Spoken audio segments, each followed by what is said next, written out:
Puji Tuhan, Mak. Apa kabar, Mak? Luar biasa, Tuhan Yesus dahsyat. Wow, haleluya. Gimana, Mak, setelah kenal Tuhan Yesus, bangga, Mak? Kalau menurut pribadiku ya, memang banyak perubahan sesudah aku mengenal Tuhan Yesus. Sewaktu aku belum mengenal Dia, ya biasanya aku kan sholat subuh, zuhur, asar, maghrib, isya. Gimana yang mau aku bilang, semuanya serba susah. Tapi yang sholat itu pun saya hanya mengucapkan bahasa Arabnya, artinya saya nggak ngerti loh. Jadi sesudah saya masuk Kristen mengenal Tuhan Yesus itu, saya menyanyi, angkat pujian, mengerti. Berdoa mengerti. Waduh, luar. Jadi kalau dulu saya nggak mengerti, soalnya dipelajari kan di agama kita kan, bahasa Arab itu pun mengerti nggak mengerti kita, Tuhan Maha tahu, kan tahu katanya kan. Tapi kurang puas kalau kita lihat baru surat Latinnya di Yasin, oh ini rupanya artinya ini. Al-Fatihah kan gini, auzubillahi minasyaitonirrajim, bismillahirrahmanirrahim, alhamdulillahirabbil alamin, arrahmanirrahim, maliki yaumiddin, iyyaka na'budu wa iyyaka nasta'in, ihdinas siratal mustaqim, siratal ladzina an'amta 'alaihim, ghairil maghdubi 'alaihim waladdallin.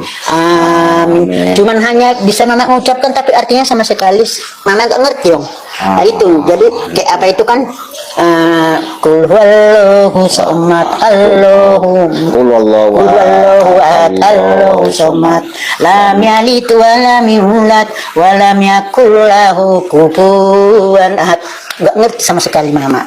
Jadi kalau sekarang kita berdoa kan, langsung kita menyembah, ngangkat pujian, mengerti apa yang kita ucapkan. Itu satu kebanggaan bagi aku. Berarti udah terlambat aku selama ini ya. Capek aku sampai berapa anak melahirkan 6. Kita aja dulu yang tidak mengerti apa yang kita baca, apa yang kita ibadahkan, nggak tahu kita artinya. Sungguh-sungguh kita. Apalagi ini yang sudah mengerti kita, apa yang kita baca, apa yang kita ibadahkan, paham kita.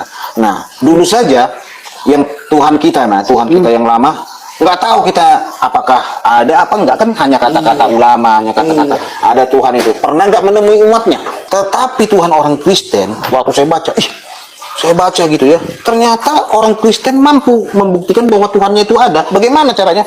Dia datang 2000 tahun yang lalu, disaksikan oleh orang banyak, oleh murid-muridnya.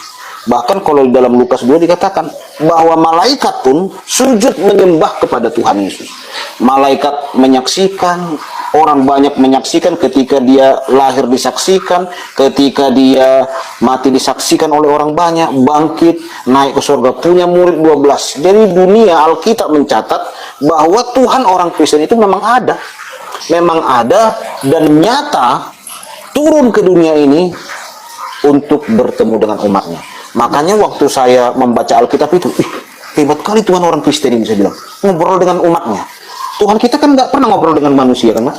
Ya palinglah dengan apa, ya menurut kitab suci dengan rasulnya gitu kan. Tetapi kalau Tuhan orang Kristen itu sangat dekat dengan umatnya. Nyata. Itu yang saya kagumi dari kekristenan ini ketika saya membaca Alkitab.